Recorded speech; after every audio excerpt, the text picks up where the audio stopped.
বাংলাদেশের সবচেয়ে বড় নদীতে গোসল করলাম, সেই সাথে কী কী করলাম সেটাই শেয়ার করবো আজকের ভিডিওতে। ভিডিওটি ভালো লাগলে পেজটাকে ফলো করে দিবেন। শুরুতে এখানে আমরা অটো দিয়ে রওনা হয়ে গিয়েছিলাম গোসল করতে যাওয়ার জন্য, আর আজকে আমরা গিয়েছিলাম পদ্মা নদীতে। তো যাওয়ার পথে এখানে আমার একটা মামার অনেক বেশি ক্ষুধা লেগে যায়, যার জন্য একটু দোকানের সামনে দাঁড়িয়ে হালকা পাতলা কিছু খাওয়া দাওয়া করে নেই। তারপরে এই তো এখন চলে আসছে নদীর পাড়ে, আর আমাদের বাসা থেকে এখানে আসতে সময় বেশিক্ষণ লাগে না, 10 মিনিটের মতো লাগে। আর আমরা একসাথে অনেকজন গিয়েছিলাম গোসল করতে, অনেক মজাও হয়েছিল ওই দিন। আর ওই দিন নদীটা এত নীরব ছিল, কোনো মানুষ ছিল না, শুধু আমরাই ছিলাম। যেহেতু আমরা বিকালের দিকে গিয়েছিলাম, সেহেতু ওখানে তেমন কোনো মানুষও ছিল না। শুধু গিয়েই আমরা সবাই গোসল করতে শুরু করে দিই। আর এখানে তো দেখতেই পাচ্ছেন আমার মামা সবাইকে পানিতে লাফ দেওয়া শেখাচ্ছিল।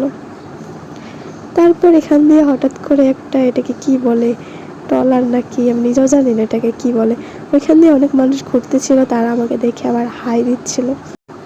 আর এদিকে একজন এত জোরে দৌড় দিয়ে থাপাস করে পড়ে গিয়েছিল, দেখতে যে কি হাস্যকর লেগেছিল।